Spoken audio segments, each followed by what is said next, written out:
ಶ್ರೀ ಲಕ್ಷ್ಮೀ ನರಸಿಂಹ ಕ್ಷೇತ್ರಂ ಭರತ ವರ್ಷದ ಪವಿತ್ರ ಭೂಮಿಯು ವೇದಗಳು, ಸಾಧನೆ ಹಾಗೂ ಆಧ್ಯಾತ್ಮಿಕತೆಯ ಮೂಲವಾಗಿ ಕಾರ್ಯನಿರ್ವಹಿಸಿದೆ. ಈ ದಿವ್ಯ ನಾಡಿನ ನದಿಗಳ ಜೊತೆಗೆ ವೇದಾಧ್ಯಯನದ ಪದ್ಧತಿಗಳು ದೇಶದಾದ್ಯಂತ ಸಂಚರಿಸಿವೆ. ಐಕ್ಯತೆಯ ಹೊಸ ಅಧ್ಯಾಯವು ತೆರೆದುಕೊಳ್ಳುತ್ತಿದೆ. ಕಾವೇರಿ ನದಿಯ ಪ್ರಶಾಂತ ದಡದಲ್ಲಿ ಭವಸಾಗರದ ಮಾಯೆಯಲ್ಲಿ ಸಿಲುಕಿರುವ ಮಾನವ ಜಾತಿಯನ್ನು ಮೇಲೆತ್ತಲು ಭಗವಾನ್ ಶ್ರೀ ಲಕ್ಷ್ಮೀ ನರಸಿಂಹನಾಗಿ ಅವತರಿಸಿದ್ದಾನೆ.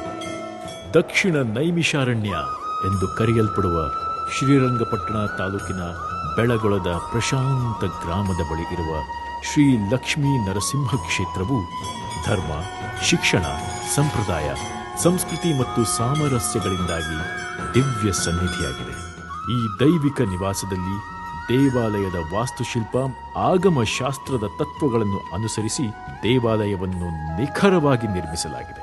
ಮಹಾಮಂಟಪವು ಯಂತ್ರಗಳು ಮತ್ತು ಮಂತ್ರಗಳಿಂದ ಅಲಂಕರಿಸಲ್ಪಟ್ಟ 32 ಕಲ್ಲಿನ ಕಂಬಗಳು, 50 ಸೊಗಸಾದ ಪಂಚಲೋಹ ವಿಗ್ರಹಗಳು ಮತ್ತು ಭಗವಾನ್ ಶ್ರೀ ಲಕ್ಷ್ಮೀ ನರಸಿಂಹನ 74 ಭವ್ಯವಾದ ರೂಪಗಳನ್ನು ಚಿತ್ರಿಸುವ 24 ಕಲ್ಲಿನ ಶಿಲ್ಪಗಳನ್ನು ಒಳಗೊಂಡಿದೆ. ಭಗವಾನ್ ವಿಷ್ಣುವಿನ ವಿವಿಧ ರೂಪಗಳನ್ನು ಈ ದೇವಸ್ಥಾನದಾದ್ಯಂತ ಚಿತ್ರಿಸಲಾಗಿದೆ. ಇಲ್ಲಿ ಸಂಮೋಹನಗೊಳಿಸುವ ಭಗವಾನ್ ಶ್ರೀ ಹನುಮಂತನ ರೂಪವನ್ನು ಸಹ ಕಾಣಬಹುದು. ಯಾಗಭೂಮಿ ಎಂದು ಕರೆಯಲ್ಪಡುವ ಸಿಂಹಗಿರಿಯಲ್ಲಿರುವ ಈ ದೈವಿಕ ಧಾಮವು ಲೋಕ ಕಲ್ಯಾಣಕ್ಕೆ ಸಮರ್ಪಿತವಾಗಿದೆ. ವೈದಿಕ ಆಚರಣೆಗಳನ್ನು ಕಟ್ಟುನಿಟ್ಟಾಗಿ ಅನುಸರಿಸುವ ಮೂಲಕ ಈಗಾಗಲೇ 2000 ಯಜ್ಞಗಳನ್ನು ನಡೆಸಲಾಗಿದೆ. ಜಾಗತಿಕ ಶಾಂತಿ, ಸಮೃದ್ಧಿ ಮತ್ತು ಕಲ್ಯಾಣದ ಪ್ರಾರ್ಥನೆಯೊಂದಿಗೆ ಈ ಯಜ್ಞಗಳನ್ನು ನಡೆಸಲಾಗುತ್ತಿದೆ. ಈಗಾಗಲೇ ದೇವಾಲಯವು 12 ವರ್ಷಗಳ ಕಾಲ ದೈನಂದಿನ ಮಹಾಯಜ್ಞವನ್ನು ನಡೆಸುವ ನಿಸ್ವಾರ್ಥ ಧ್ಯೇಯವನ್ನು ಪ್ರಾರಂಭಿಸಿದೆ.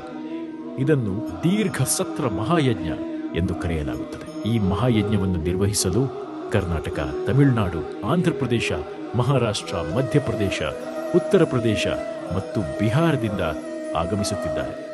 ಈ ಮಹಾಯಜ್ಞವು ಮೇ 2022ರಲ್ಲಿ ಪ್ರಾರಂಭವಾಗಿದ್ದು ಮೇ 2034ರಲ್ಲಿ ಮಹಾಪೂರ್ಣಾಹುತಿಯ ಮೂಲಕ ಸಂಪೂರ್ಣಗೊಳ್ಳಲಿದೆ. ಈ ದಿವ್ಯ ದೇವಸ್ಥಾನವು ಪ್ರಾಚೀನ ಗುರುಕುಲ ಮಾದರಿಯ ಪದ್ಧತಿಯಲ್ಲಿ ಸನಾತನ ಧರ್ಮವನ್ನು ಎತ್ತಿ ಹಿಡಿದು ವಿದ್ಯಾರ್ಥಿಗಳಿಗೆ ವೇದ ಶಿಕ್ಷಣವನ್ನು ನೀಡುತ್ತಿದೆ. ದೇವಾಲಯವು ಗೌಸೇವೆ ಎಂದು ಕರೆಯಲ್ಪಡುವ ಗೌರವಾನ್ವಿತ ಕಾರ್ಯವನ್ನು ಸಹ ನಿರ್ವಹಿಸುತ್ತಿದೆ. ಹಾಗಾಗಿ ಇಲ್ಲಿನ ಎಲ್ಲಾ ಹಸುಗಳನ್ನು ಪ್ರೀತಿ ಮತ್ತು ಭಕ್ತಿಯಿಂದ ನೋಡಿಕೊಳ್ಳಲಾಗುತ್ತದೆ.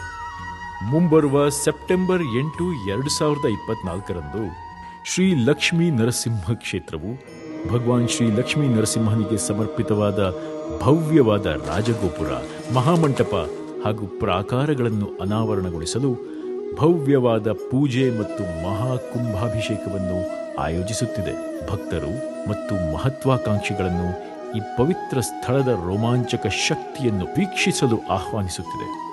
ಉಜ್ವಲ ಮತ್ತು ಆಧ್ಯಾತ್ಮಿಕ ಭವಿಷ್ಯದ ಭರವಸೆಯೊಂದಿಗೆ ಗತಕಾಲದ ಶ್ರೀಮಂತ ಪರಂಪರೆಯನ್ನು ಪುನರಾವರ್ತಿಸಿಕೊಳ್ಳಲು ಈ ಮಂಗಳಕರ ದಿನದಂದು ನಮ್ಮೊಂದಿಗೆ ಸೇರಿಕೊಳ್ಳಿ. ಜಯ ಜಯ ಶ್ರೀ ಲಕ್ಷ್ಮೀ ನರಸಿಂಹ.